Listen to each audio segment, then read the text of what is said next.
one word, if you are to summarize Genesis story in one word, what will that word look like? Sad.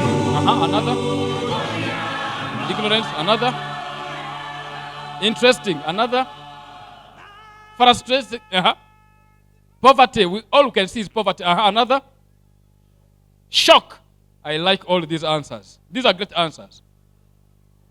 Now, let's bring it closer. Is it possible that in as much as we are medical professionals, is it possible that some of us could be walking the same journey like Jane? The answer is yes. Question to reflect still. Imagine Jane is in your team. How will Jane perform? Imagine Jane is a part of your team. How will she perform? How will be her performance in your team?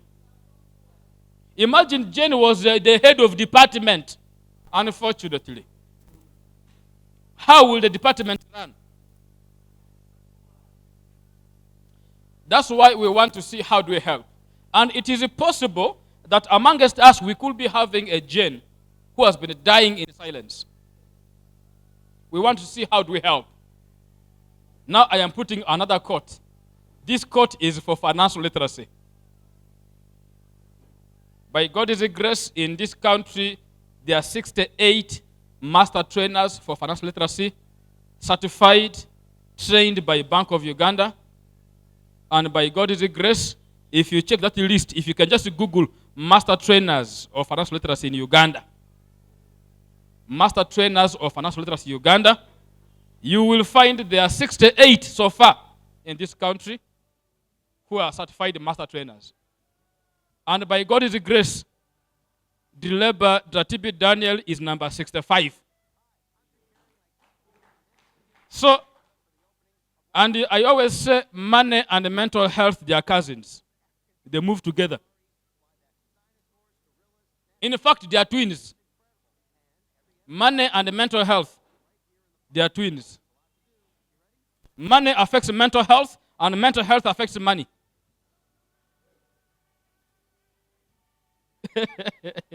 Now, looking at here, this is where I want to now come through. We want to look at it from the perspective of mental health, but still now here particularly want to look at it in terms of financial literacy. Why? Even the Bible says that money answers everything. All right? The only problem is the love of it. It becomes the root of all evils. Bamanja. Somebody calls and said, Reverend, I want to send you money. Please don't use this number. Let me give you another number. Because of loans. Head of department, we're sending you some money on mobile money. Please don't make that mistake. Let me give you another line. Why? Financial crisis can be real. And by the way, I always say that now that there are clergy who are here, I always tell reverends and the clergy that anointing without money annoys.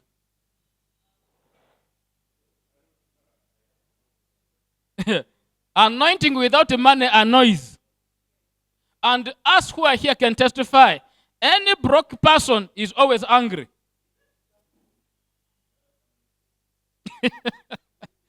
Any broke person is always rude. And this, why? Because there's so much that happens around here. Yes, please. You are a family head, but you are broke.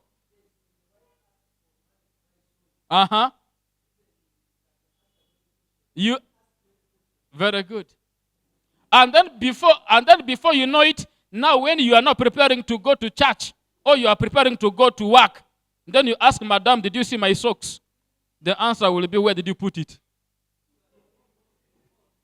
Or the answer might be, with whom do you use it with? You know? Because so many things fall around money. Now, Jane suffered because of issues around money, loans. Jane suffered because of issues. What else is another area that we suffer with also? Outdated cultural beliefs. I always tell believers, I always tell Christians, our problem is salvation is on the head, but our culture is in our heart. And because of that, we always do what is in your heart, right? You always go with what is in your heart, not what is in your head. Culture plays a very big role.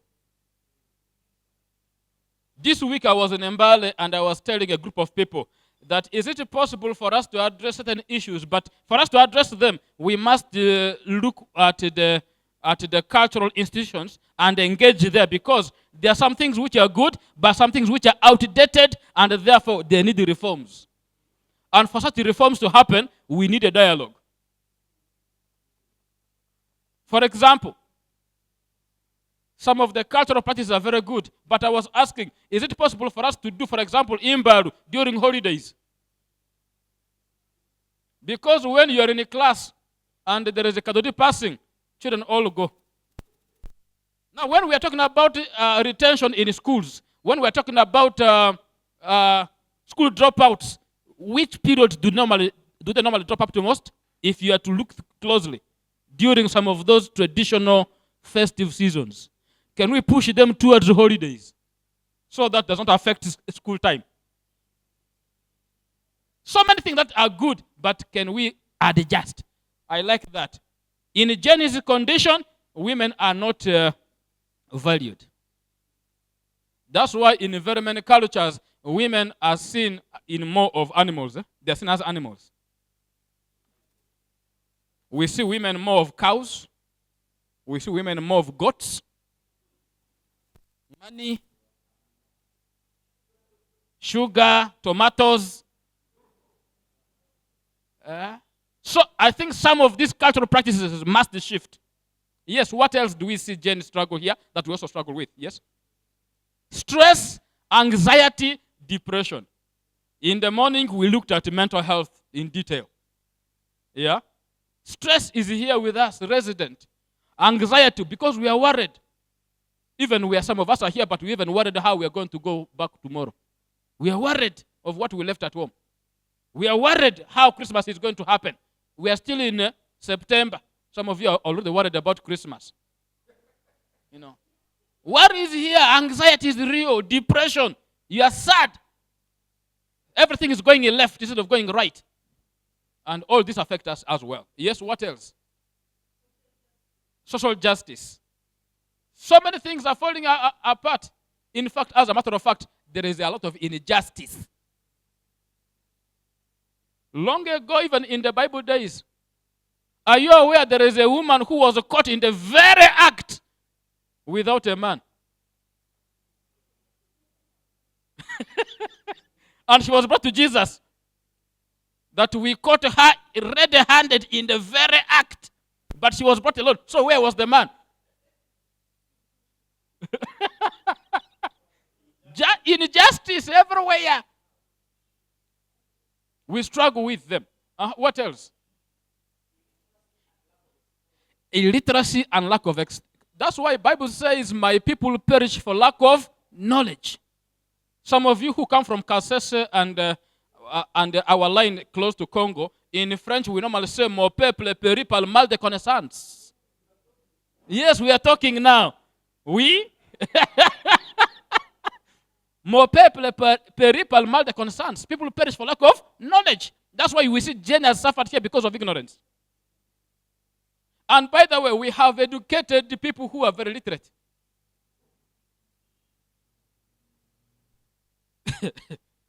Yeah, that's why we need literacy. What else? Do we see Jenny's struggle that we also struggle with? Low self-esteem. Even us. Are you aware that even in today's being Sunday, we even sing, I know who I am. I know who God says I am. And then you go back home and then someone says, who are you? You look and you're like, but God, who am I? Low self-esteem. We lack confidence. We cannot express our needs. We feel we're not good enough. I'm even very convinced this fellowship should have over 500 people in this country. Where are the rest? They may not come because of lack of self-esteem. Because how do I go there? Let me stay here. It happens. What else? Are those things that we struggle with even as Jane, yeah? Lack of somebody to run to. We see Jane was a loner. Jane had nowhere to go to. That's why in the morning I said, please don't be a loner.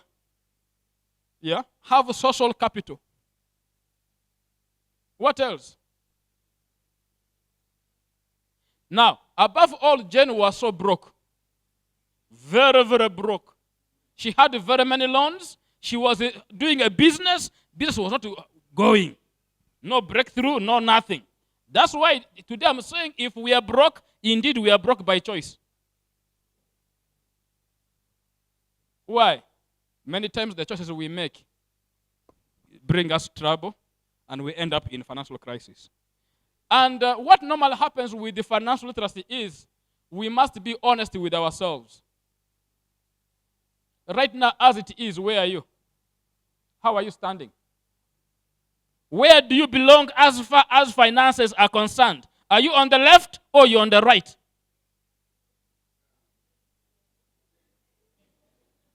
Where do you belong? Are you celebrating or you are believing in God?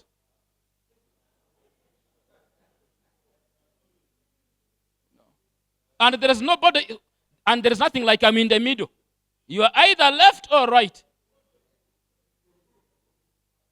And this is where it is going to be more practical here for us to check our own. Because here, what happens with the financial literacy is we must of all get to where we are.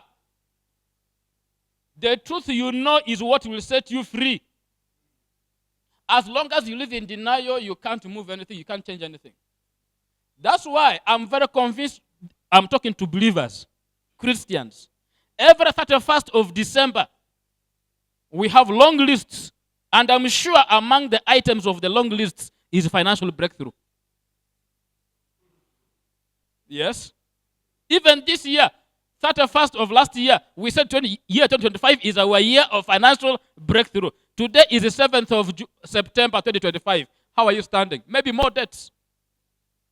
No breakthrough yet. More broke. And things are falling apart. Why? Because we've not gone to the realities. We must get to a place where we go back to the reality of life. How are things? And once we are open with this enough, then we will be able to move. Why? Financial literacy involves getting the right knowledge, skills, and confidence to manage money well. That is financial literacy. When we have the confidence, when we have the right knowledge, that's when things begin to move. Can I use this paper briefly? That one, yes. I will use this paper briefly. You see, we must get close to understanding that money is a good thing. In fact, Jesus preached about it. I think that was one of the best sermons Jesus preached about money. Matthew 25. Where he told us that the kingdom of heaven is like a man who went to a far country and left money, left talents. To one he gave 5, another 2, another 1.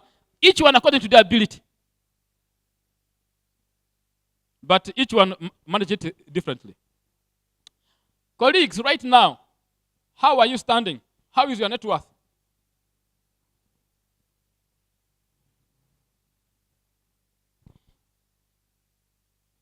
If you have the book on your hand,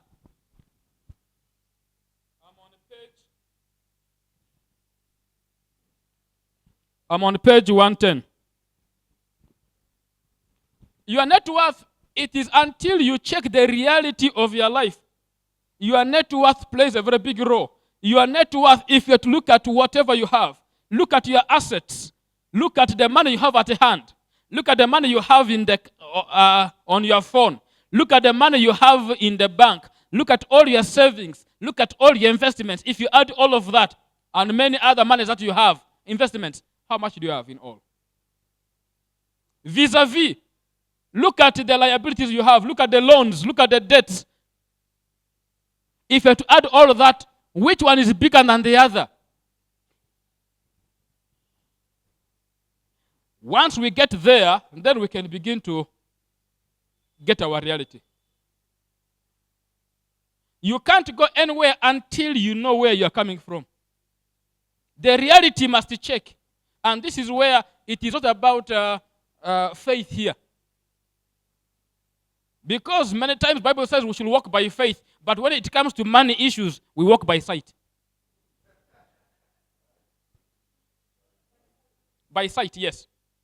Because with the money, we must look at what you have. Because we can't eat faith. We now look at what is at hand. That's what we work with. Now, that's why, talking about money, it becomes very interesting because it is a personal financial management. It is personal. That's why when we talk about stewardship, it is still personal.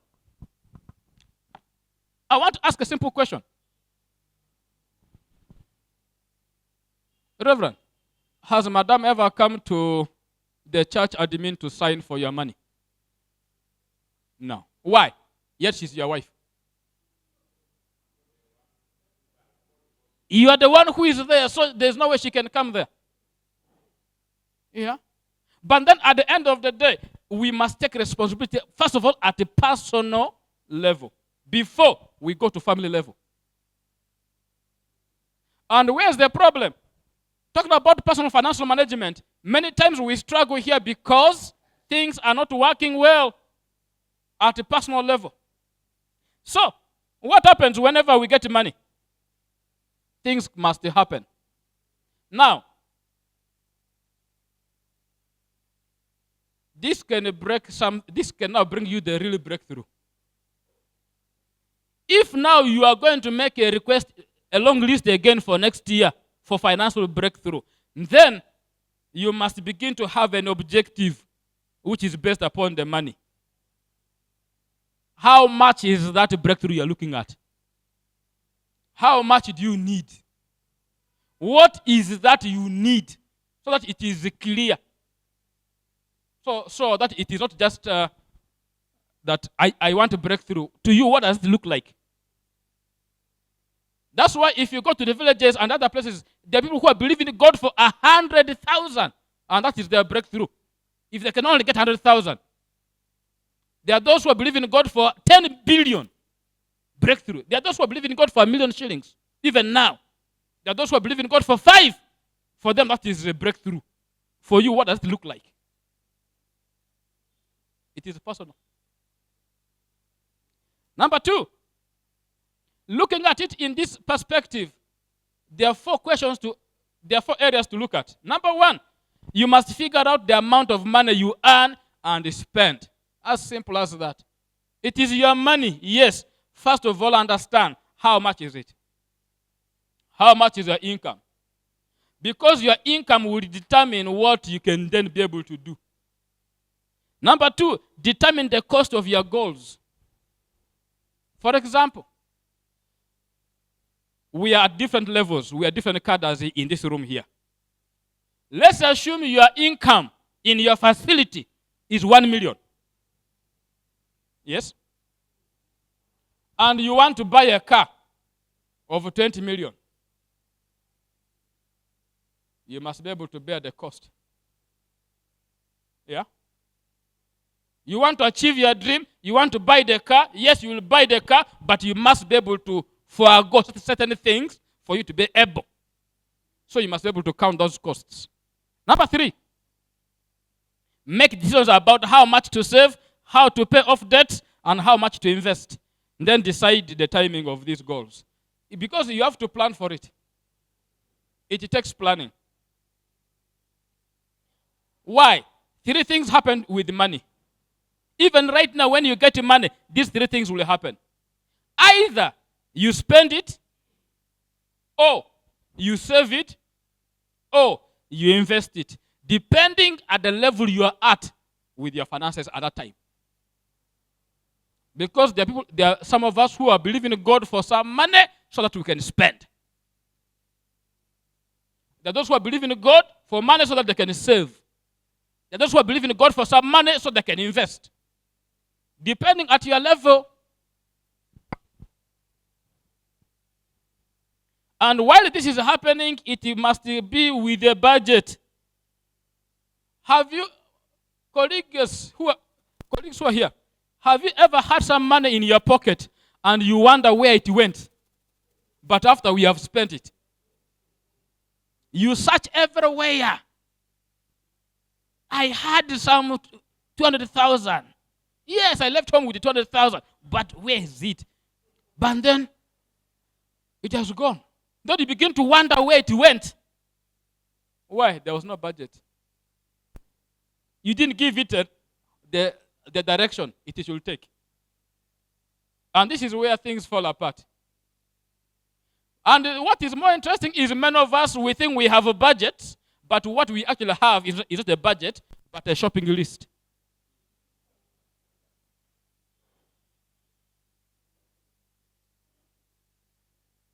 Yeah. So when we have a budget will be guiding us because it's a tool that can just help us to know these are our areas of income and these are our areas of expenditures. So once we have that, then it becomes easy. Then we know our income comes from our salary, our incomes come from our drug shop, for those who have, our incomes come from our clinics, our side businesses. Please, if you don't have a side business and you are believing in God only for that salary, today I want to tell you that you are broke by choice.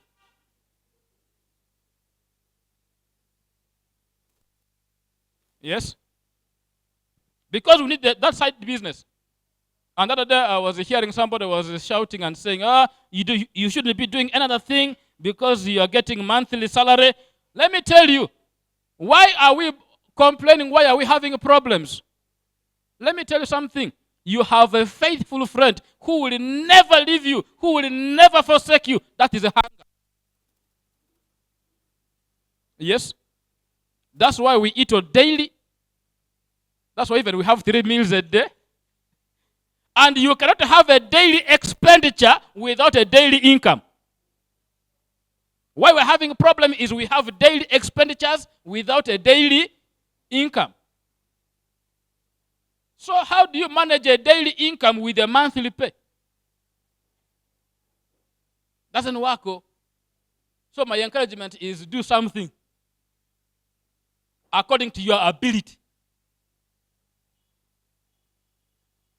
The process for budget is simple. Just look at what you have. Look at your incomes flow. Look at what you have as your incomes. But it begins from what is the financial goal for the year. After getting your financial goal, and then you can look at what is the source of income. And then you come down to the list of the expenditures which are basic. Because ideally, there are basic things that you can't do without. One is the food, housing, transport, clothing, medication. These are basic things, right? You can't do without them. But there are things you can do without. For example, if you don't do your hair, you're a lady and then you don't do your hair for 3 months, nobody will kill you. You will not die. The only thing you will do is maybe once a while knock on your head a bit. Once a while.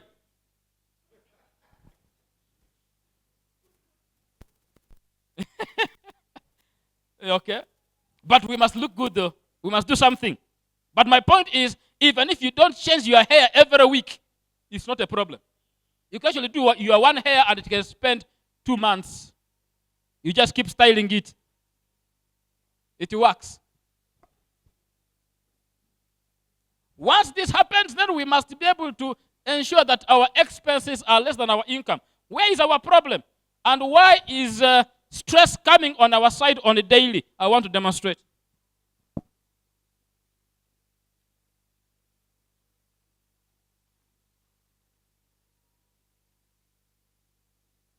I have a funnel here. Right? Where is the problem?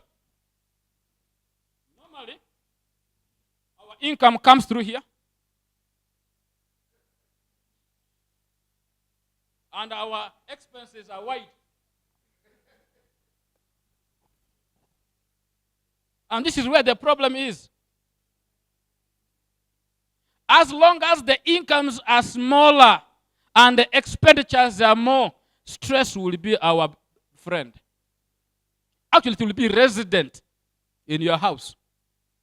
And when stress takes over your life, like Jane, everything else will fall apart. Because wherever there is a stress, anxiety is there, depression is also there. They move together. And it affects performance at all levels. That's why I even just said something like that I will quote in this very context. Jesus said that the spirit will be willing always, but the body will be weak. Yes? The spirit will be willing, but the body can't manage the pressure. Now, let's get real. Let's get real. I have this activity for purpose of learning. I don't know how much you earn, by the way, in your different facilities. I don't know how much you earn, and I even don't want to know. But for purpose of learning, I know we have students here, we have people who have just finished, we have those who have retired, we have all kind of professionals here. So for purpose of learning, I'm going to use an average age of 35 for purpose of learning, okay?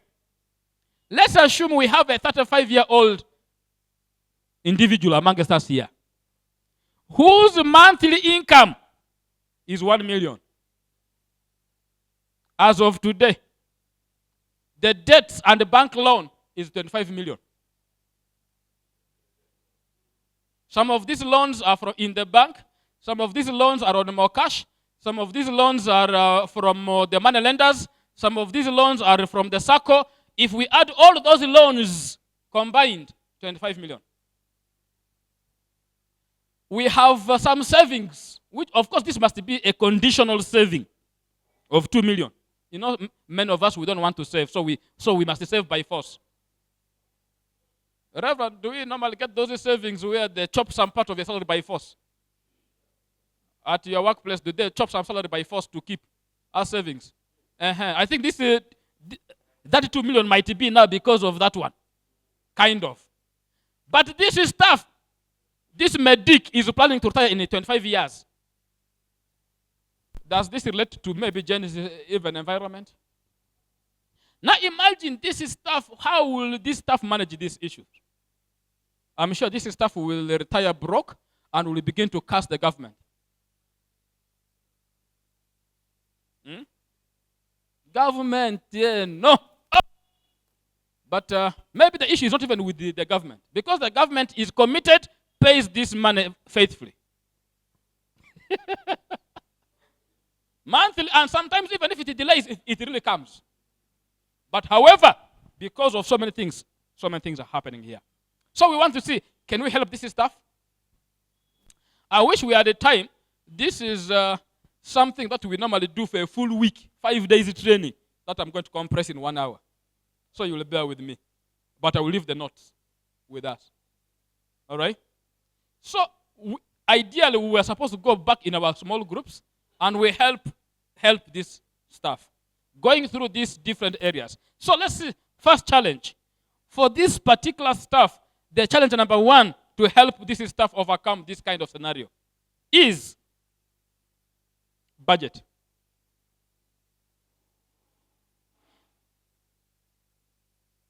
This staff needs to create a budget. And in this budget, 50% of the salary or of the income must be towards the basic needs. 20% goes on savings and 30% on wants. Because they are things that you want to do. That's why even sometimes you say, I really want to do this. Not I need to do this. Those ones that you need to do, those are the basic. There are those that you just want to do, but you can do without them. All right? If this staff can stick to this kind of allocations for their income, over time they're going to be helped.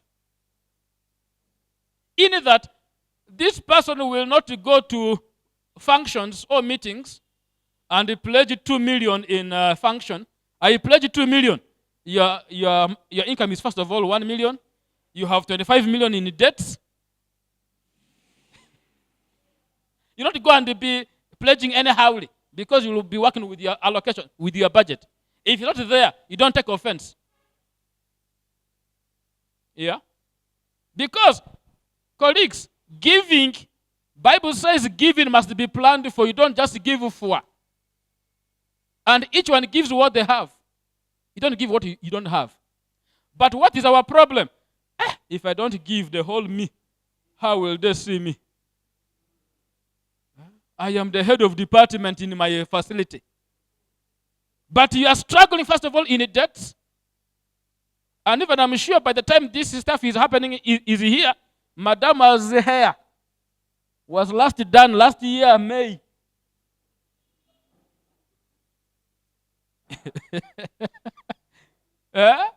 And so many things falling apart.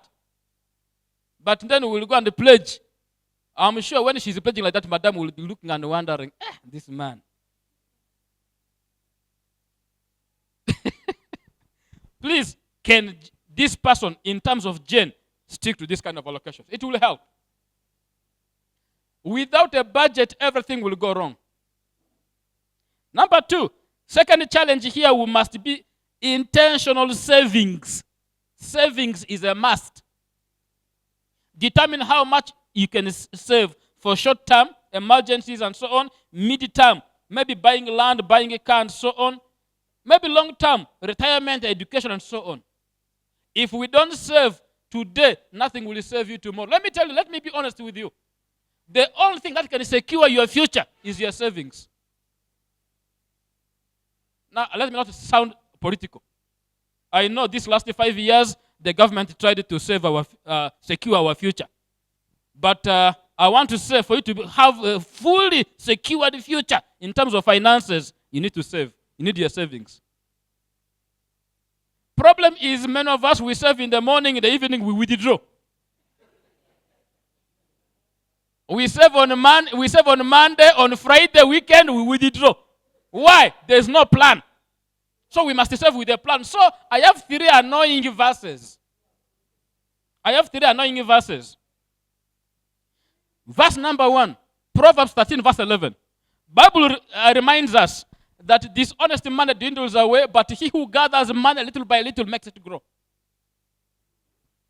Dishonest money dwindles away.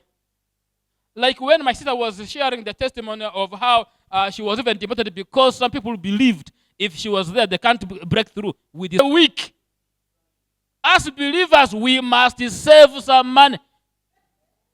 It is a command by the Bible. It is a command. But many times we are in a fellowship, we are believers. In fact, we are non-believing believers. Now, the most annoying verse I've ever read on the savings is this one, which is also in this book of Broke by Choice. Proverbs 21, verse 20. Bible says, precious treasure and oil are in a wise man's dwelling. The most annoying translation is New Living One. It says, the wise have wealth and luxury, but the fools spend whatever they get.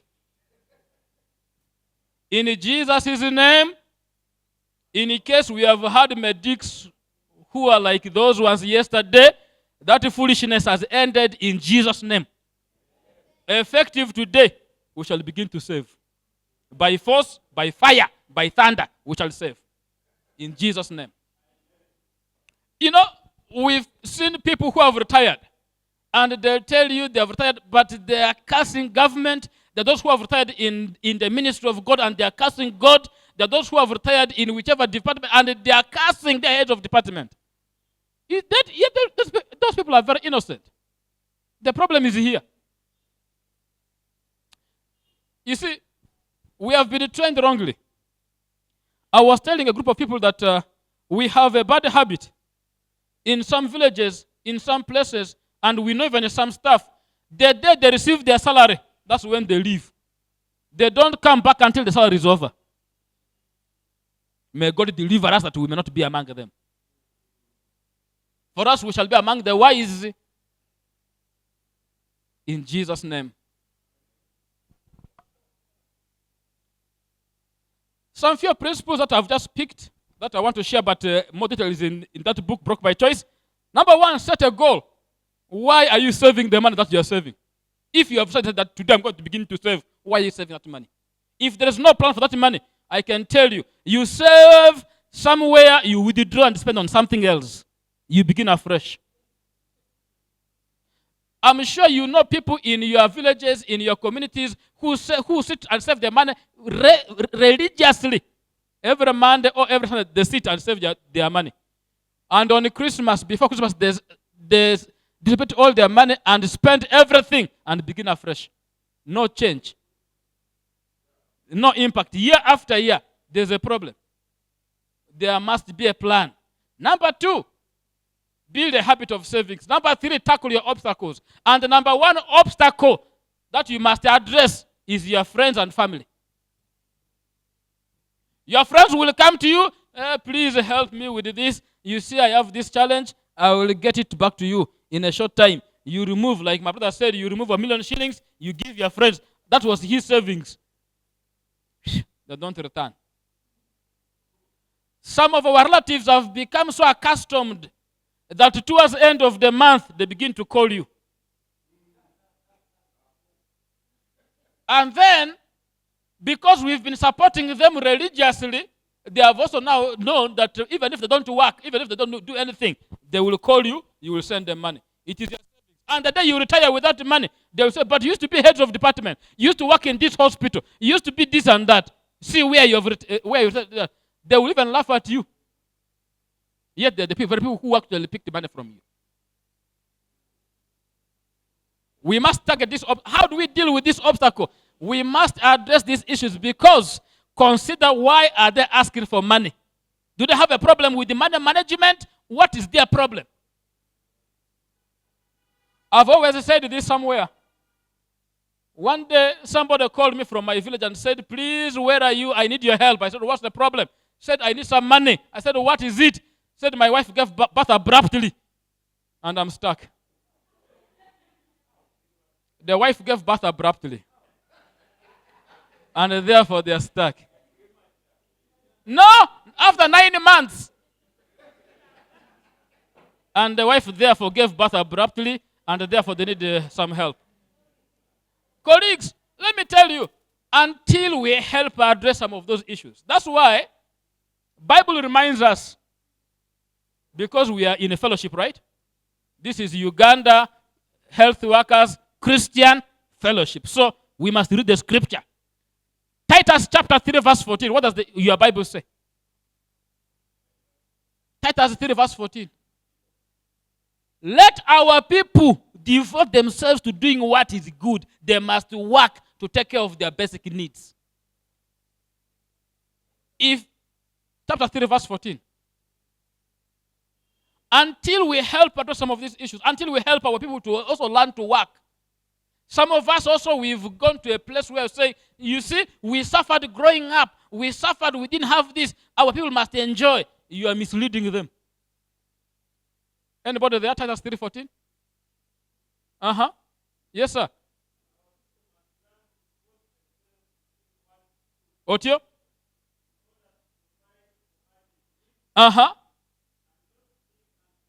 They must not live unproductive lives. There are fellows who are living unproductive lives, and they always run to you because you are there for them. So whatever you wanted to save, you can't now save. Some of you have worked for 20 years. How much is in your savings?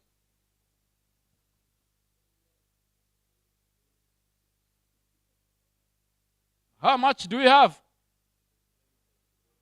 Personally, after 10 years of faithful service, after 10 years of work, I looked back, I didn't have any savings.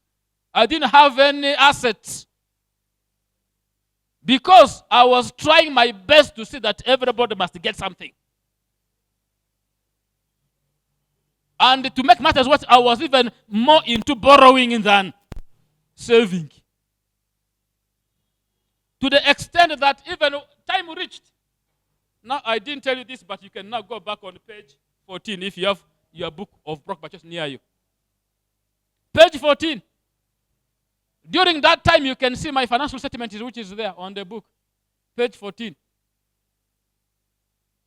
Month ends, salary comes, the bank takes everything.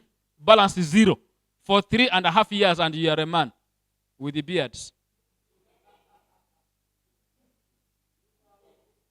That's why I said for you to address issues of your finances, you must be real with yourself. What is your condition as of today? Where are you standing? Yes, we want to help everyone, but at the end of the day, if we must help everyone at the expense of our own lives, time is going to come, we are going to be very depressed, so stressed, always sad. And then this affects our performance at work. It affects our performance in our homes and at work, everywhere we go. Are we learning? We must help our people. Somebody will say, "Wow, we can't save because what we have is not enough." We can save. Whether 1,000, we can save. If somebody is saving 1,000 every day in a year, they save 365,000. If you are saving 3,000 per day, in a year you save 1 million. If you are saving, because we are at different levels, if we are saving 30,000 per day, in a year we are saving 10 million. We can save, and it is biblical, we can do it. And today is being Sunday, we can even begin today. Brother, in this fellowship, do we have our savings group for this fellowship? We are thinking about it. We must do something. In fact, now for us here, for this fellowship, we need an investment club. We need an investment club. And I can still be able to support. We can come back and do trainings for how does investment club work. Even if we cannot come here physically, we can do online trainings. How does an investment club work? Assuming here you are 40. And each month you commit that every month we are going to send 100,000 for our investment club. 40 times 100, every month, that is 4 million, right?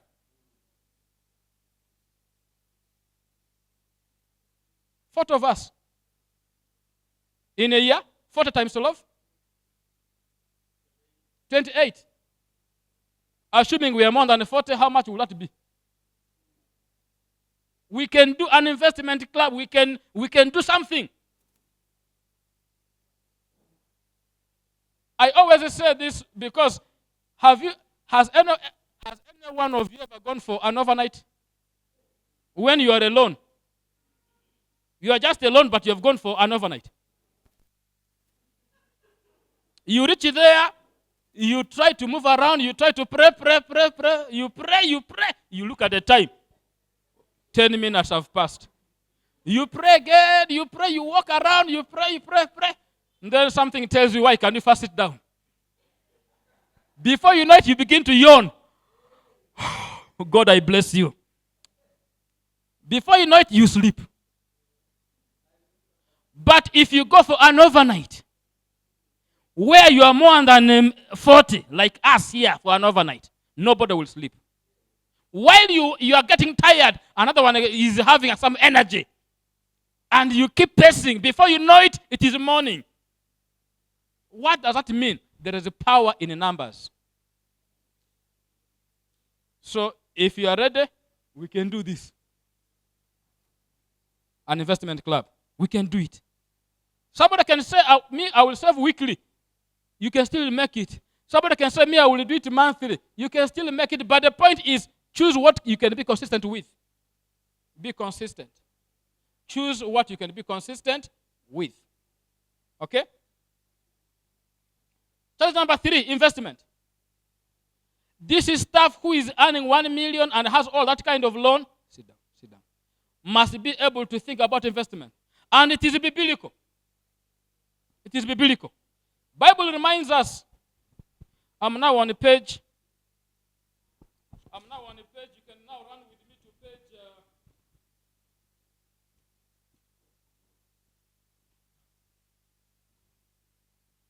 I'm now on investment. Go with me to page 126. On page 126, Bible still reminds us, Ecclesiastes chapter 11, verse 2, that you must invest in 7 ventures. Yes, in 8. because you don't know what disaster may come upon the land. Yes, it is biblical. We must invest. And where do we invest all these monies, and how do we invest? This idea of, they say, you get one thing and do. Bible says if something happens to the other one, then there will be a struggle. Yes? So, you must have 7 investments, or 8. How do we do this? It is very simple. I want to give you some clue. Because this is the same thing that I did to help me come out of that kind of crisis, which I just showed you on page 14. I can't tell you what I've never done. It is from there that I decided deliberately to look for knowledge. And I was glad I looked for it. And the story changed by God's grace. That's why the Bible says, those who are God has redeemed, let the redeemed of the Lord tell their story. So the stories are coming through. So how do we invest in 7 ventures? It is very simple. God will never ask you for something that you don't have. God always asks for what you have. Question is, what do you have? I believe you have knowledge. Yeah? There are things that you have. You have knowledge, you have talents, you have skills, you have experience, you have ability. So you get a product or service based on this that can give you daily income, weekly income, monthly income, quarterly income, media income, and annual income. Once this is sorted, you're good to go. How do you get daily income? First of all, why they're paying you, why they've employed you is because of your knowledge, and they're giving you monthly income. But even still, with the knowledge you have, you can still create a product or a service that can give you a daily income. You have experience, you have skills, you have abilities, you have things that others don't have. That's why God created you to be unique. With all his years of service, he has retired, but he has experience, he has expertise. In fact, he has just retired, right? Sir, in my book of Broke by Choice, the idea I have about retirement is, we know tires, right? You retire, meaning you remove the old tires, you put in on new tires, and you keep moving. Don't say, I've retired, so I'm not going to do anything. You are just now changing tires for the new assignment. That is it. You just retire so that you now get fresh tires to continue a new journey. Meaning that you are no longer going to be in that office of administration or whatever, but in another field, and you keep moving. Okay, we can actually get to this. And I actually did some basic breakdown for us. Colleagues, if you are going to invest in anybody's idea, I want to confirm that business will not work. It must come from your own idea. Why? When God gives you the idea, he gives you the blueprint of how you can go about it. I have made losses here in my businesses. Why? Some of the investments I went for because a friend told me it works, never worked. I'm sure many of you have been told, this one works. Just put in the money there, it works. You do this, it works. It has never worked, and it will never work. Why? It's not your idea. Ask God to give you ideas. Ask God to give you knowledge. Ask God to give you. Why? Because Bible reminds us, Isaiah 48, I think that is Isaiah 48, verse 17. If you have New King James, there's a way I love New King James. New King James, Isaiah 48, verse 17. Bible says, I am your Redeemer, the Holy One of Israel. I am your God who teaches you to profit, who leads you the way you should go. It is God who teaches you to profit. So if God is teaching you to profit, that means he gives you an idea of a business or a project, and you profit in that business. But if the idea comes from another colleague and says, brother, it works, forget it. I have done farming on the phone because I claimed I was very busy at work. So I did farming on the phone. When I went, nothing was there. Nothing was planted except the bush. I learned an investment principle. The best fertilizer is the farmer's gumboot.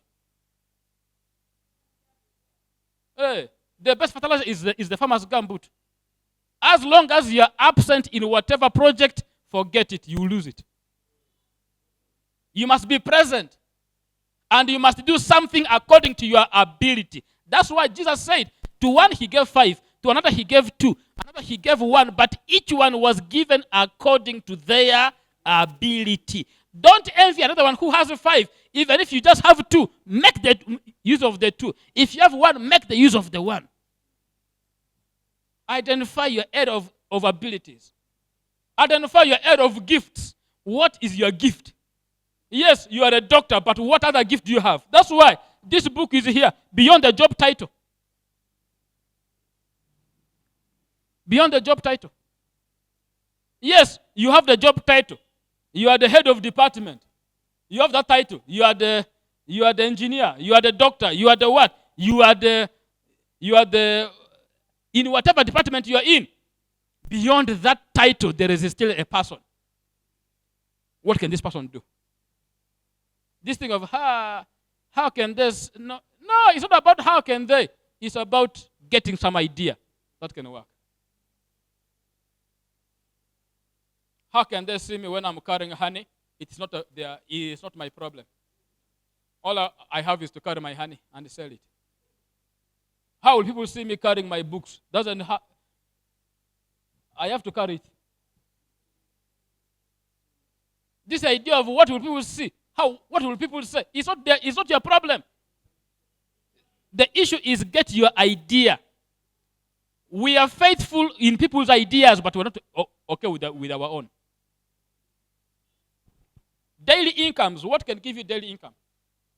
What can give you weekly income? What can give you monthly income? What can give you quarterly income? Quarterly income, this is after 3 months. This can then be in farming, projects, chicken, whatever.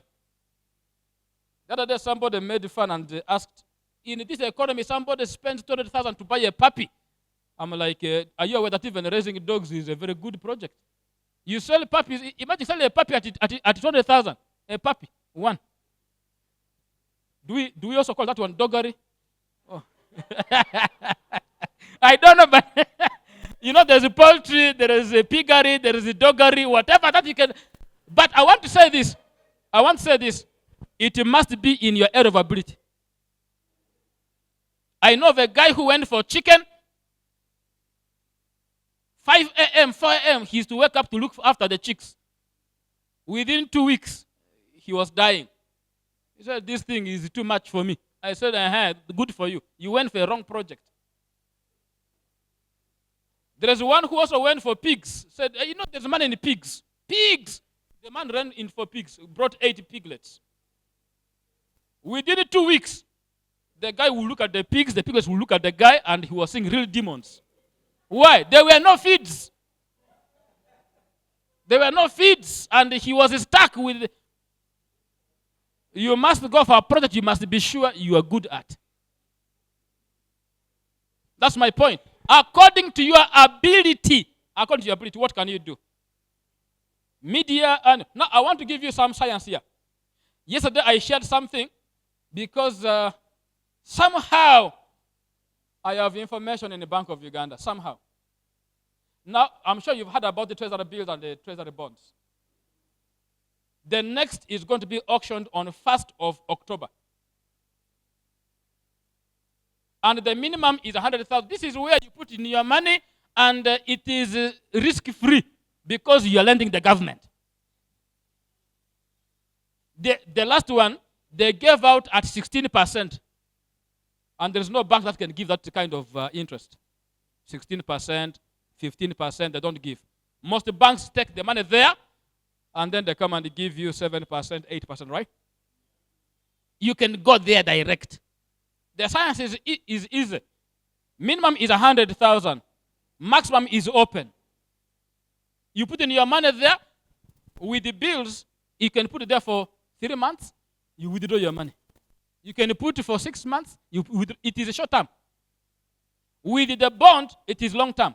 It can be 3 years, can be 5 years, can be 10 years, can be 20 years. And it accrues interest, and that interest is paid to you twice a year. So be on the look. By 1st of October, you can call me or you go on Bank of Uganda website, check. If you have your account money there, you can go and deposit there. It will give you some good returns. Investment, right? I have some products. It's about whatever it is for you. Whether you're selling it at 100 shillings, whether you're selling it at 200 shillings, whether you're selling it at 100,000, whatever it is, sell it. Bring it on the market. It will work. In Jesus' name. I don't agree with people who said they don't want you to be somewhere doing your own thing. You must do something also on your own. Let me tell you, no employer gives you money which is enough. And employers will make sure they first calculate your basic needs. They know you need food. They know you need accommodation. You need this. So they make sure they take care of those basic needs. Anything beyond that is not there. That's why the money they give you is to make sure that it is only enough for you to take care of you within that period. So that you remain broke and run back. Now, read this annoying sentence for me. Page 167. Page 167. Begin from the second paragraph.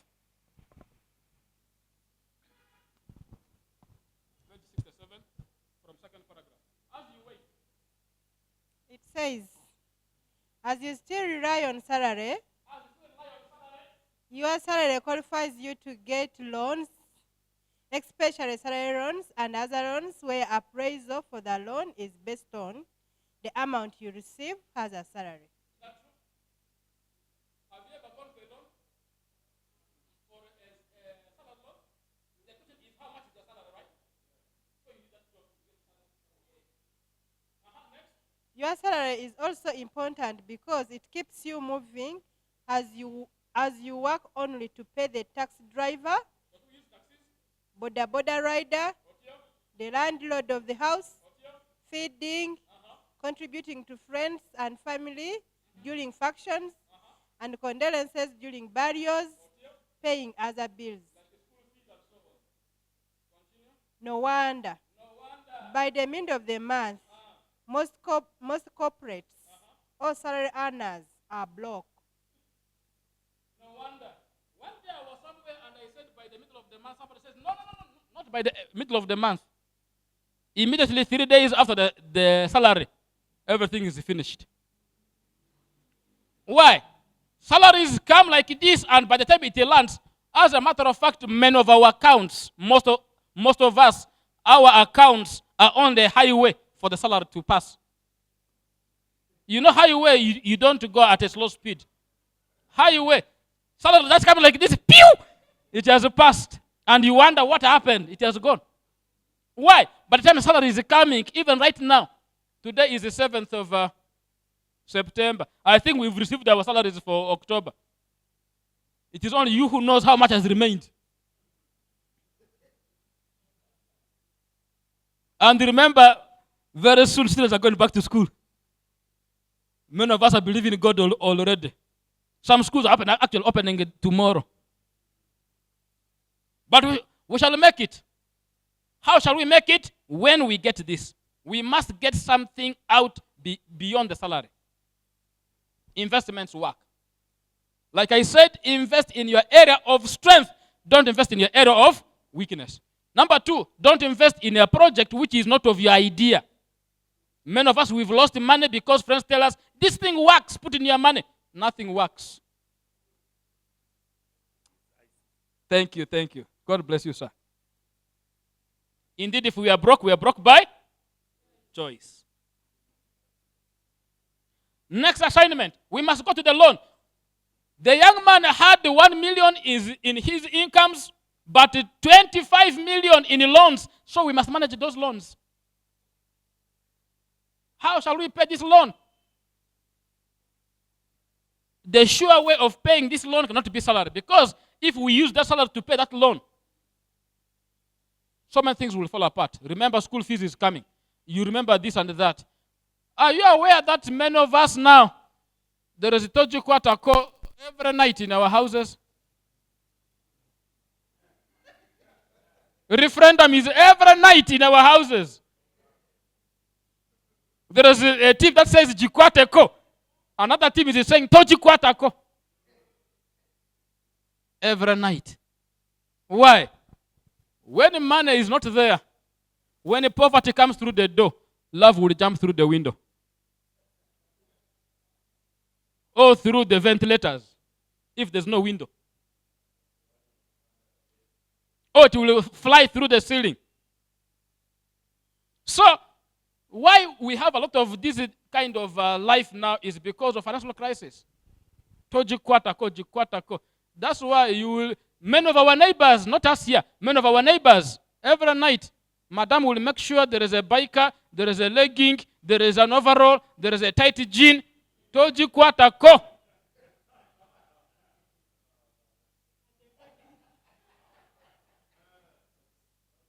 And the big man is saying, Jikwateko.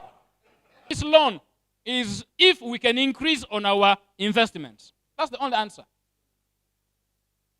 Because when you increase your source of income, it becomes very easy to be able to offset some of these bills. Yeah? It becomes very easy to offset these bills. And please, when we come to this issue of loans, I'm now on loan management is on page, loan management is on page 132. Loans are good if we use it for the right purpose.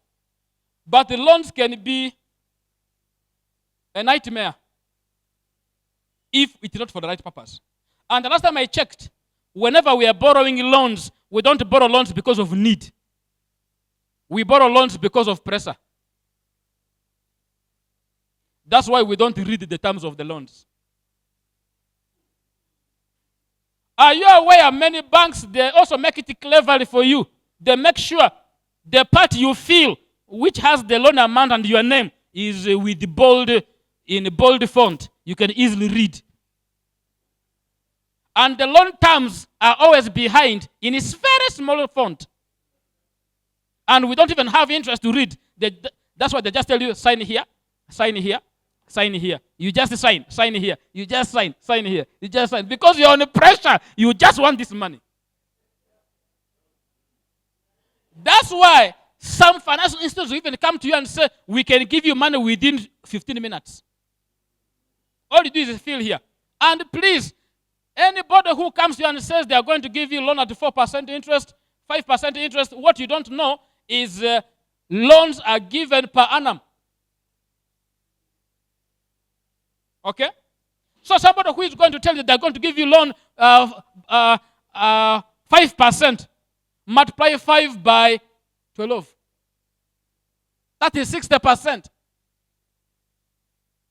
If somebody is giving you loan at 10% per month, that is 120%. I'm sure we were laughing at Jane when Jane borrowed that 100%. Actually, she was helped. I know many of us who have borrowed 1 million, but we have paid over 7 million. What percentage is that?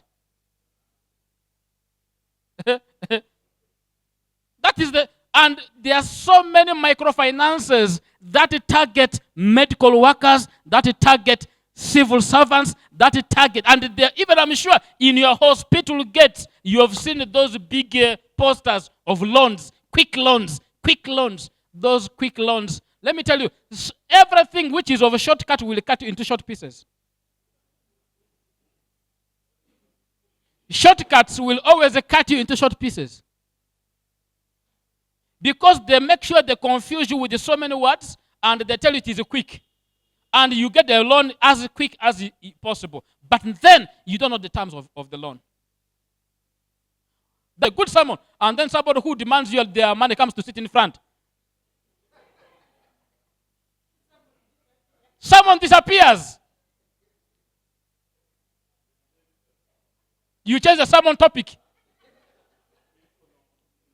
I even know, these guys are funny. There are even times they can just write to your hospital or to your facility. They just come down and say, we are looking for Dr. So-and-so because he demands our money. And we've come because he's not picking our calls. But the man is busy in the theater. How can he pick a calls when he's in the theater? Oh, he's very busy attending to a patient. So we have come. And they make sure they embarrass you. We can actually avoid this. Loans, before you get a loan. I want to say it here. In the name of the Father, Son, and the Holy Spirit. If you must get a loan from a financial institution which is regulated by Bank of Uganda. These are which banks? These are known banks that are regulated by Bank of Uganda. Can be Centenary, can be Stanbic, can be Equity, can be, which other banks are those? APSA, can be DTB, whichever your account is, your normal account, that is a place you can actually borrow from. Please, I want to call upon you, don't go for these money lenders. Number 2, the digital platforms. Please avoid them. I hear Mango Cash. I hear whatever cash. And even there are those who send you money and say, don't suffer with the school fees. Just click and they drop your money within minutes. Have you seen those messages on your phone? Please don't click. Delete that message immediately in Jesus' name. Why? You don't even know the terms of the loan. And what they do is once they get the money, they code you automatically. And they keep deducting the money from you, pack a last. And this is where they can cheat you proper. Please, I want to call upon you. If you want a loan, you must understand the cost of the loan. Number 2, why are you borrowing? Why are you really borrowing? But if you want to borrow, can't you ask from a friend? Can't you come to this fellowship? Can't you reach out to other people who can actually give you the money? Because some of these loans are very expensive. That's what I really wanted to emphasize. Because they are cost of loans. What also they don't tell you is, anybody has ever gone to borrow a loan from the bank? Yes. If you wanted to borrow money from the bank and you applied for 1 million, did they give you 1 million? No. They don't give you 1 million. They don't give you what you asked for. But they make sure you pay interest on what you asked for. Because part of that is the cost of loan. They tell you the insurance, processing fee, that are regulated by Bank of Uganda. The rates have been reduced. Okay? And in the case you had borrowed from these other microfinances, which are chopping flat rates, please make sure you either offset those loans early enough. Actually, that's the only option. Problem also is this. I also know somebody, because we did this kind of training, somebody they wanted to offset their loan with them, they refused. They said for us, if you want it like this, then you must pay an early settlement fee. I want to pay your loan. Again, you are refusing. Why? They want to maximize your ignorance. That's why I must expose for you this evil so that if you go there with the knowing. Many of these guys, they make sure. What happens is, if the money stays longer with you, it is better for them. Okay? Let's assume. If you borrow 1 million from a money lender at 10% interest per month. 10%, that means it is 100,000. If you stay with the money long enough, it is good for them. Because each month, they will be counting 100,000 interest. So that's why most of these people, they make sure you must stay with the money long enough so that they get enough interest from you. That's why you borrow 1 million, you can pay up to 7 million. You borrow 5, you pay up to 20 million. Please, let's be wise. They are taking advantage of our ignorance. And ignorance has no defense. Because we've tried to help so many people who come and say, yeah, we are cheated. Then whenever we want to go to help them, We reach there and then they say, but you agreed, you signed here. Look at what you signed. What was this? This one signed that he will pay this loan, borrow the 1 million, will pay in 98 months. 98, and they signed. How do you begin to argue? So I didn't know. Yes, but you is this your signature? Yes. Even us who try to come and help you, foolish. So the only thing we've been helping others, the only way is we ask the mother bank to buy off such bad loans. Of course, it is even bad to dig a hole with a hole. So that you dig a hole, you fill the other one with another hole. With the other, you dig another one here, dig another one. So the soil of this one, you fill this one with. It is actually very wrong, but it is the only option now. Otherwise, the interest that is going to accrue is terribly high. So, how do we address these issues? Number one, let's cut our appetite. Reduce the appetite of borrowing from money lenders and other microfinances that are not regulated by Bank of Uganda.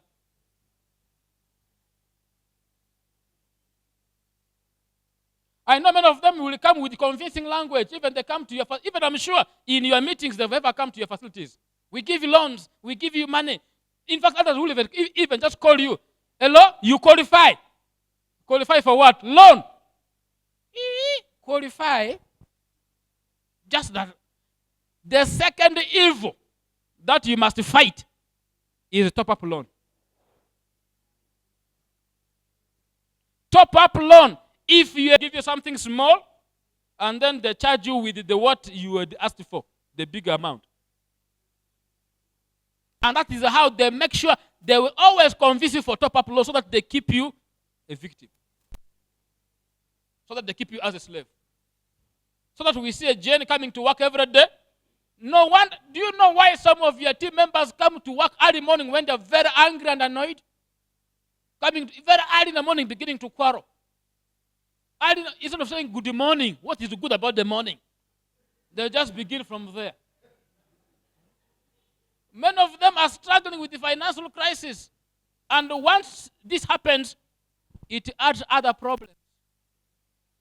And before you know it, performance is zero, relationships is zero, everything falls apart. Just like Chinua Achebe's book. Things fall apart. Number two, let's increase our investments. Increase your investments. Whatever you can be able to do, increase your investments. Once you increase your investments, let me tell you something like this. Yes, you have your jobs. Thank God for your jobs. But God will bless the work of your hands. There's a difference between a job and a work. Yes? Job, government employed you, or whoever employed you has employed you. That is your job. But your work, you do it yourself. And I can tell you, you can get better returns from your work than your job. But you need your job. I'm not saying that leave your job. But I'm saying apart from your job, do something with your hands. If it means farming, do it. If it means projects, do it. But do something according to your ability. If you don't know how to rear turkeys, you consult the elders who know how turkeys operate. If you have 10 turkeys, you be sure on Christmas you can have 1.5. Just 10 turkeys on Christmas. Because in Kampala here, turkeys go for 150, right? Just have your 10 turkeys, your 1.5 has come. You have your chicken, your money comes. You have your goats, money comes. That's why you must have 7 or 8 investments. Whatever you can be able to do according to your ability. I went into farming because farming has never been my calling, but I tried it. The first time I did it on the phone. The second time I went, but the soil was bad. The maize stopped at my knees. That's when I discovered, because I was in Masaka, and then I discovered that a kilogram of maize was 300 shillings. Then I began to do my math again. How much do I put in to get a kilo, which is actually 300 shillings?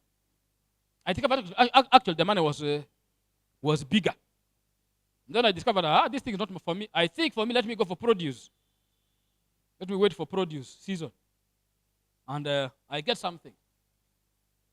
And let me tell you, if you're into produce, you get more returns when there is value addition. I want to give you an example. If a kilogram of maize is 500 shillings, and you buy a ton,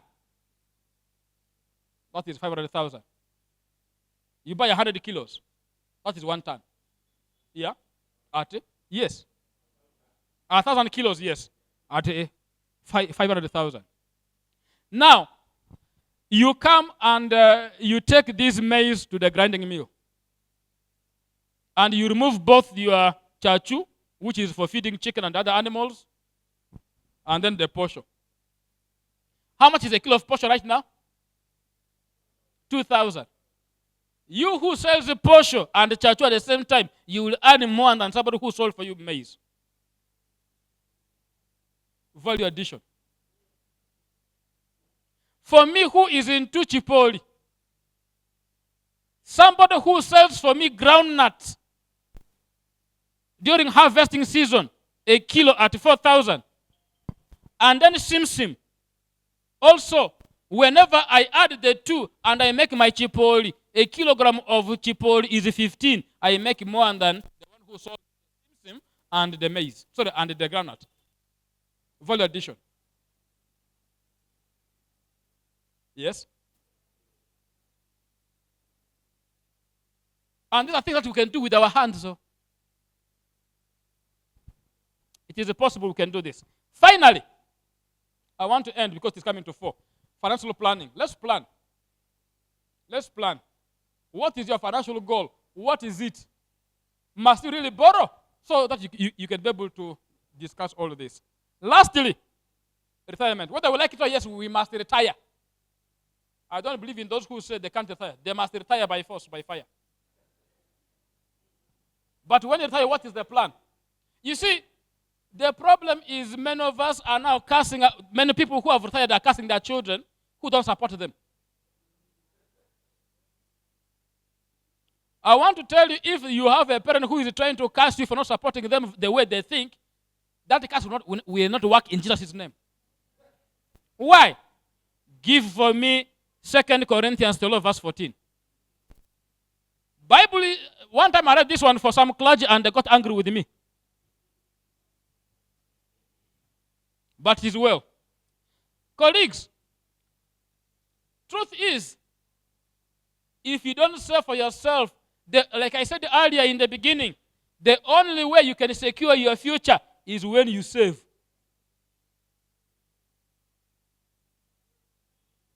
Are you there?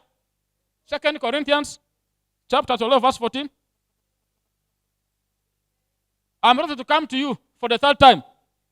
Persevered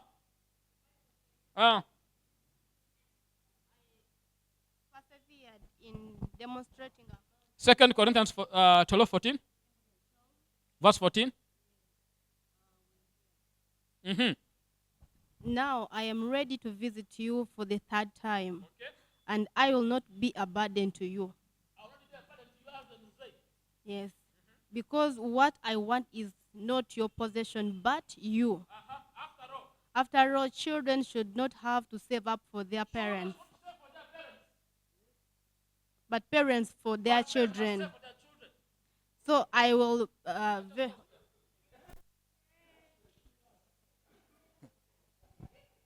This verse, many parents don't want to hear it. Though. We must plan for our retirement. We must plan our exit from the work you are doing, whether they like it or yes, even if you are the best midwife, best nurse, best doctor, whether they like it or yes, your energy is going to fail. Time is going to reach, you cannot do operate at that same level. But until you've planned for your retirement.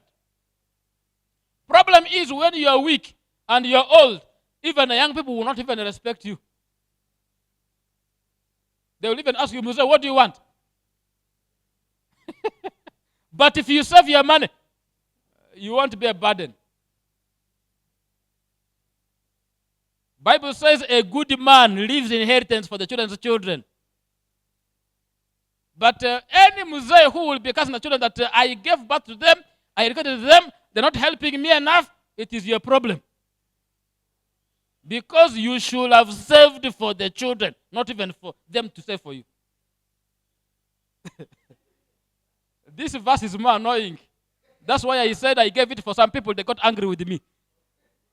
So this verse is more annoying. We must plan for that old age where we can't run the way we are running now, where we can't do things that we are doing now. But I also want to say this. You think about an investment so that by the time you are there, you don't have to struggle. There are so many investments. That's why I want to take you back to the treasury bills and bonds, where you can be sure it is steady. Even if government changes, the money will not change. Yeah? Because the records are there with the Bank of Uganda, and you will get your money. Whatever happens. Think about investments. And I want to say this. If you want to think about, if you're thinking about rentals, don't first retire and then you go for rentals. Do the rentals, begin the plan now. Why? It is basic math. For you to put up a nice rental, how much do you need to put in? You might need around 100 million plus to put a very nice rental which gives you good money. For you to get back your 100 million, you might need around 10 years to reclaim your money of investment. That's why I'm saying don't wait when you're old, because when you wait until you're old and then you put the rentals, people will enter the rentals, they will begin to give you excuses, yet your pressure is going high, you must go to the hospital, and then they are not paying you your rent. They will say, Muzee, do you know what happened to us? Donald Trump. Trump has disorganized us. Of course, Trump, you know what Trump did. And he has a son who will also come again as a president. You never know. You see, that's how Bush has been. There's also Bush. So you never know there will be another Trump because his son has also been there. So by the time you are also putting your, you might be old. Maybe now the Trump Jr. will be the president of America. Again, they will scrap off what? You said 8. And it will also affect worldwide. So, Muzee, our job, we are now home. Give us another week. But your president is saying, I want treatment now. You go cursing people for nothing. Get investments still in very many ventures where you are sure. Don't go for projects you know you are now old, you are now going to look after cows, and some cows are very stubborn. They run ahead of you. You can't run. Manage what you can manage. That is my point.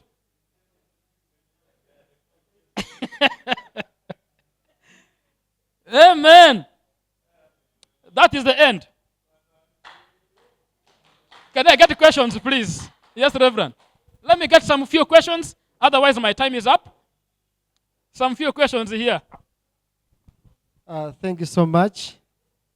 As you're talking about retirement, I just remembered my grandfather, who was given birth to, is now a man of 68 years, but he has about the young ones who are, the last born has about 4 years.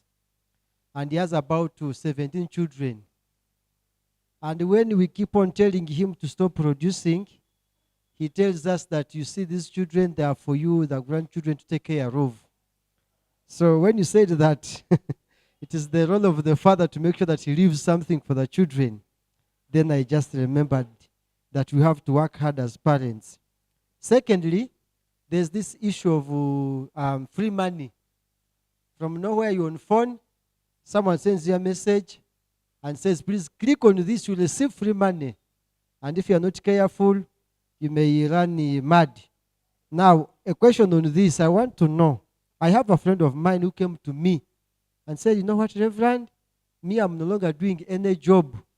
These days, I have about 5 smartphones. I just sit and watch some movies. And after watching, they give me my money. And at the end of the month, I have received about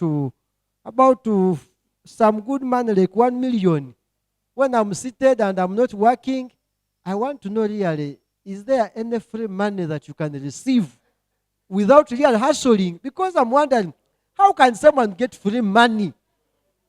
And people are very busy doing this. Students are everywhere. I don't know how they call it. Colleagues, Bible is clear. Bible says God will bless the work of your hands.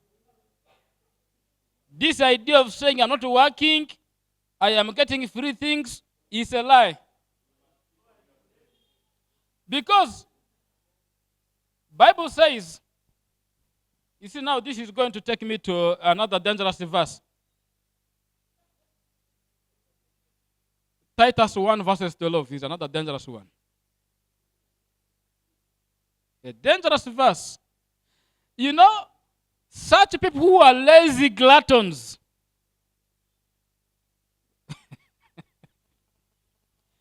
those are fellows tomorrow who are going to come and break your doors. Because Bible is clear, you cannot, if you didn't plant maize during time of planting, you can't harvest maize during time of harvesting. Yeah? That is 1:12. Do you see something there to do with the lazy gluttons? Uh-huh.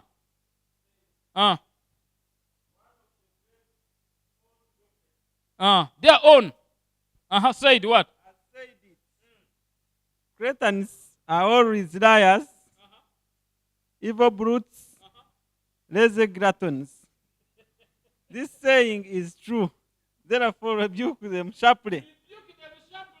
So When they come to you, you must rebuke them sharply. Rebuke them. Colleagues, we have our young people been duped into such kind of thing. That means now I don't work. I just watch, is it whatever, movies, and then after that they pay me. Why should somebody pay you for watching something that's so that you don't work?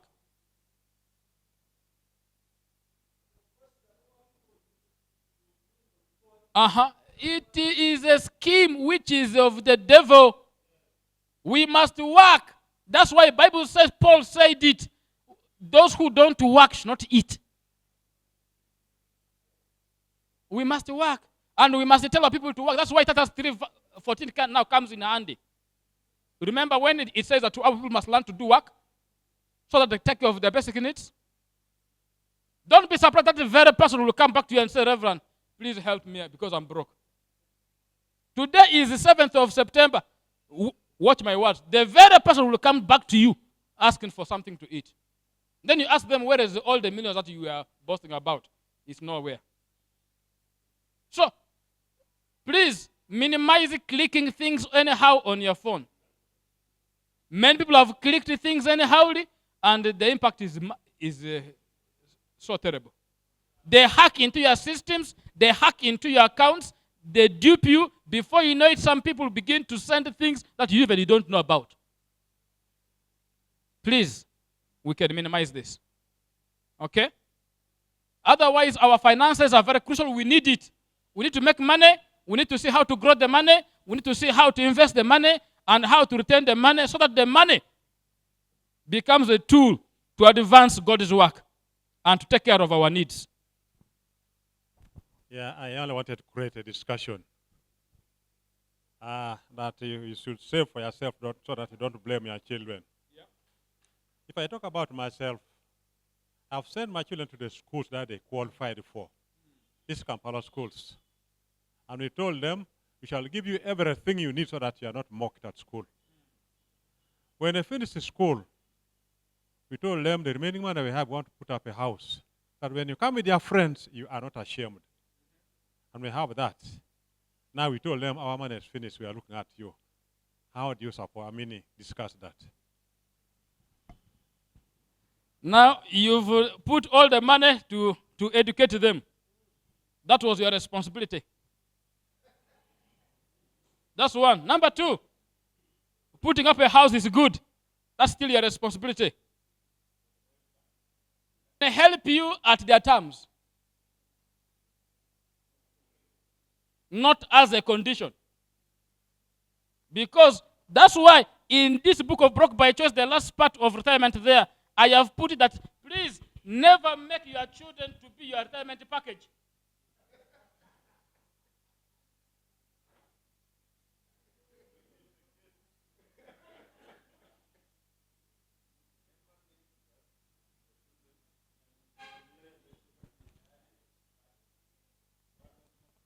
Because invest as you can. Let me read this.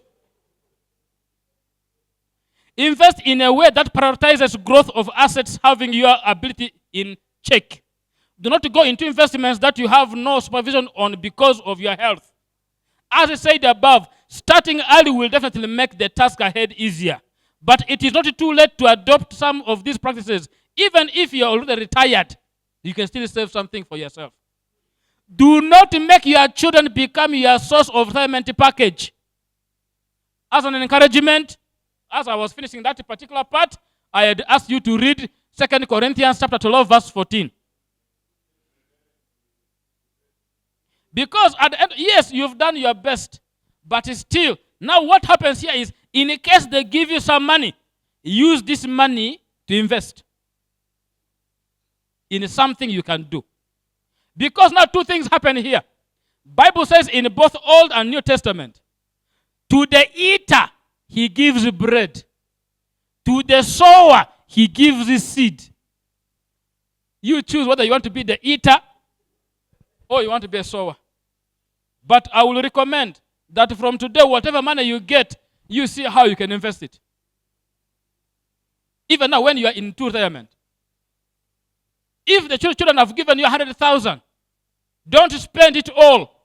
Get 100,000. What can you do to multiply this money so that it can become 150?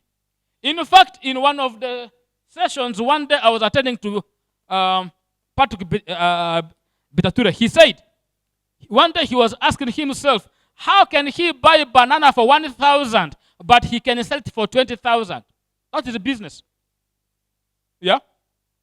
His idea was, how can he buy a banana, ordinary banana, 1,000, but he's able to sell for 20,000? Not cheating, but business.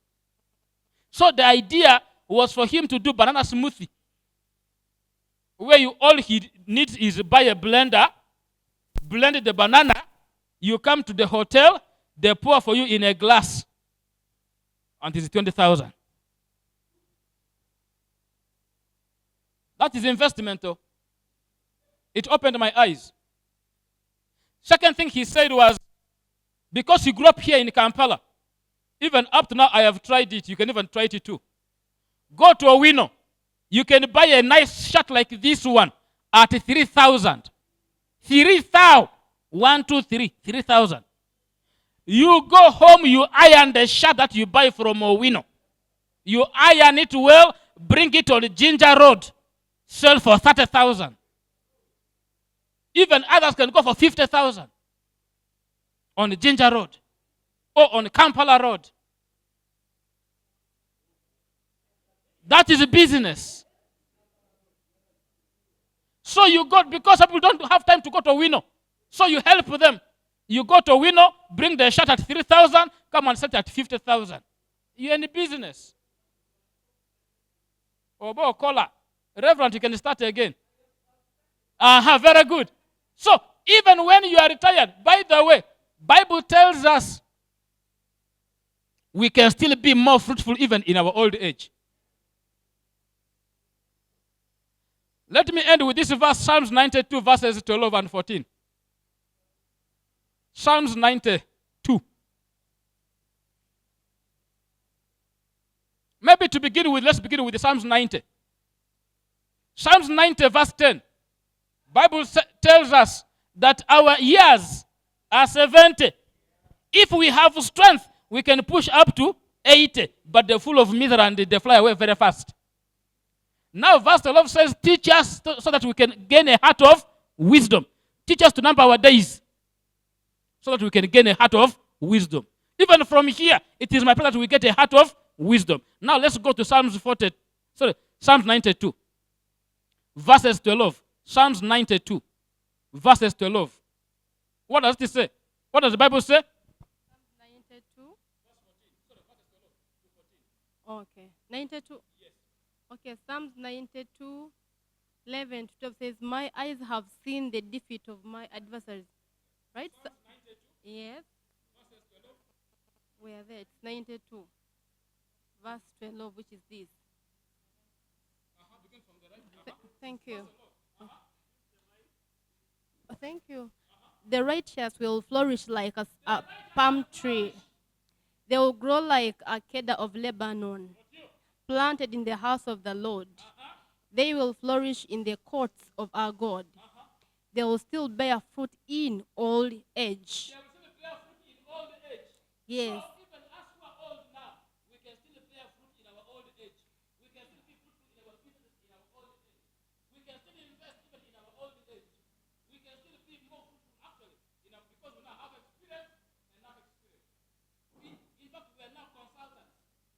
They will stay fresh and green. And green. So we can do it. We can do it. Another one here, and then I come to Reverend. Yes, please. You see, sometimes as children grow up, most parents think that paying for them school fees and doing what is the way of maybe investing in them. And so they think that after you have now completed your education, you have gotten salary, so it will now be your role to be taking care of them. Actually, the mindset of most parents educating their children is that after they have gotten salary, they will now start be giving back.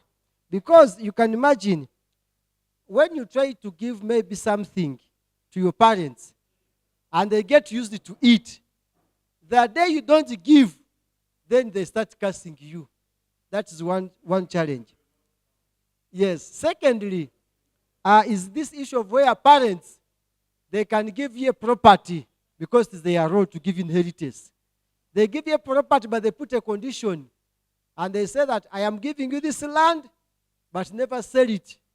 And yet, if you sell it, you can go and buy somewhere that you can get more profits in it. So sometimes they don't want you to sell it, they just want to be there, and it becomes also challenging. So, if you are a child and your parent has given you a property, and you see if you sell that property, then you can get more interests. And yet they are saying you don't. What can you do? Do you leave it for them or Invest on that land. You see, land, the moment you sell off land, the moment you sell off your land, you are entering into slavery. I want to say it again. Mm-hmm. Okay.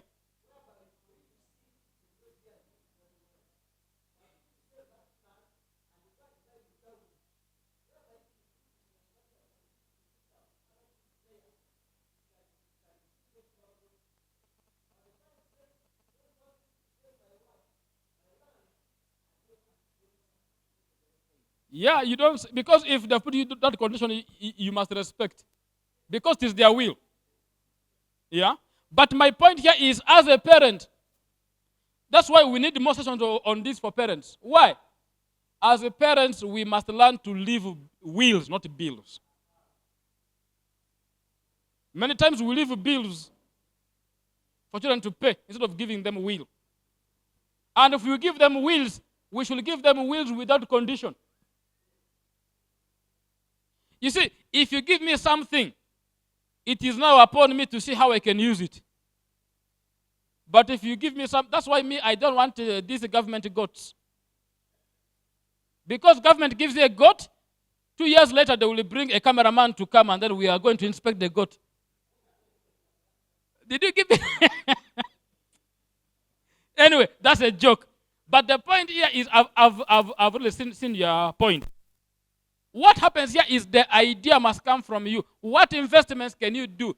If it can't work on that particular place, you can find another option to find in another place. But the problem is here. There are people who don't want the promised land.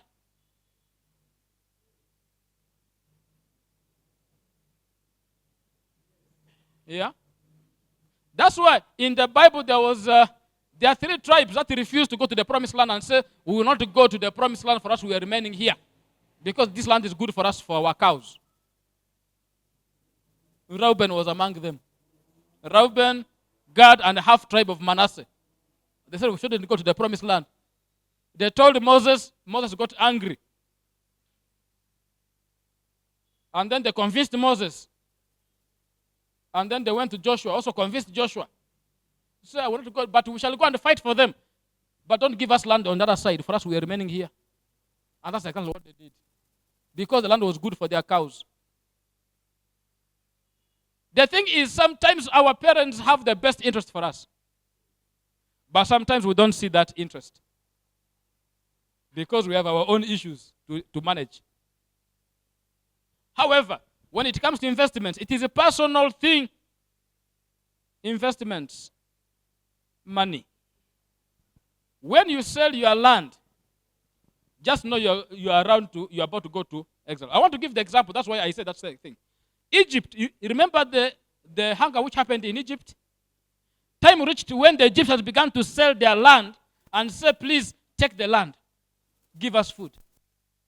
Time came, now there was no more land to give, but the hunger was still on. They said, now we are here. Take us as your slaves. Give us food.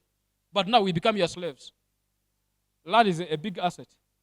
If God has blessed you with their land, please, unless otherwise, don't sell it. Unless otherwise. 2, if you must buy land, I know we buy land, we are still buying land. Make sure, this is a free advice, don't buy somebody's land which has a graveyard.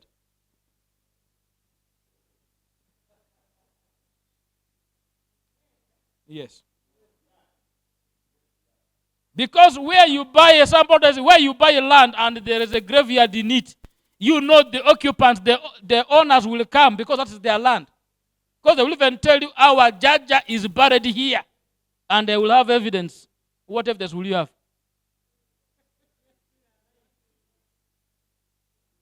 So, let me come to Reverend, and then from there we can close. Doing business already. I love this. Praise God. Amen. I would like to say thank you so much.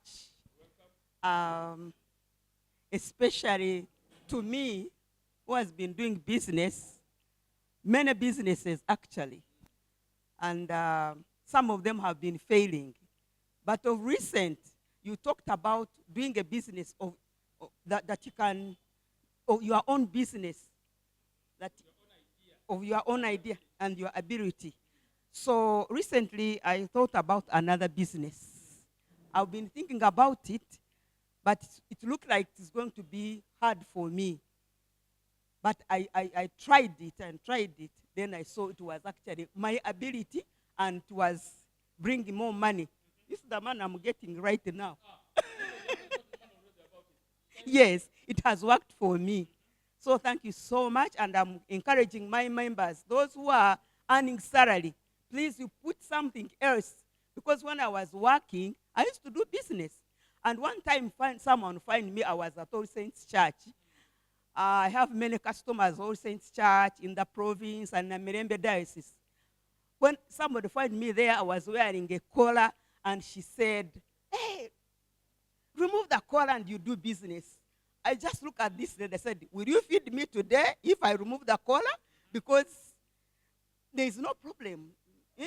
Because if I get money that day, that is it's good for me. I remained with it, and people know me. They call me, they say, Reverend, where are you? Huh? Even today, somebody called me, even yesterday. So I'm taking my purchases there at All Saints Church to sell. So that when I go back to Mbarara, I have my transport. Exactly. Even when I came with them. Now people are still buying. Don't you see? Amen. That's why Acts chapter 20. I think it's around verse 34.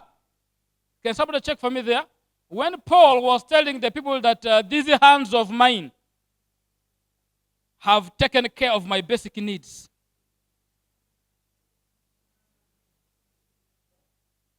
Check for me Acts chapter 20 from around 34. Is that verse? Yes. Check for me 30. It is around 30s, I think. 34. Check for me verse 34 and see. The Bible says, you yourselves know that these hands of mine have supplied my own needs and the needs of my companions. And the needs of my friends. In everything I did, I showed you that by this kind of hard work we must we must help the weak. Remembering the words of the Lord Jesus himself, it is more blessed to give than to receive. So we must work. Even if you have your collar, you must invest. Be in your business, be in your project, so that you're able to take care of your needs. That's why I said anointing without money and noise. Yes. Thank you so much, Triple D. This is very interesting. But I was so much touched by that verse where you said that we work for the children, but children is not a mandate. Yeah, you For save them for the children, but it's not for you. If they give you, we thank God. If they don't give, it is their responsibility. Yeah, I think this is very important to us parents. But the fact is, in our African setting, when the parents educate the children, they expect to be what? To be given. So I was pondering about it, and I was like, this tells us that as a parent, you should give what you can manage. Like you don't stretch beyond your ability. Yeah. Because there is even going into loans, putting children in very expensive schools at the expense of your own retirement.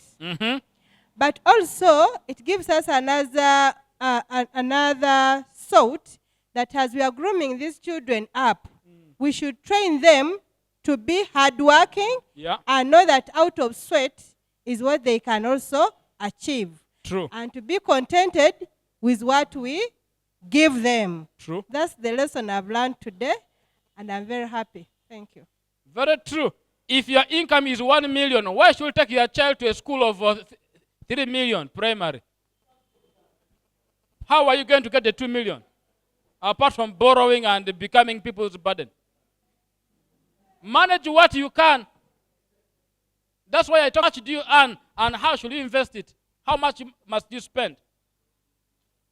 Because sometimes the problem is we want to compete with the others. So and so children are in this school, even mine should also be there. If not in the same, but their income is not maybe like your own. Let me even tell you this.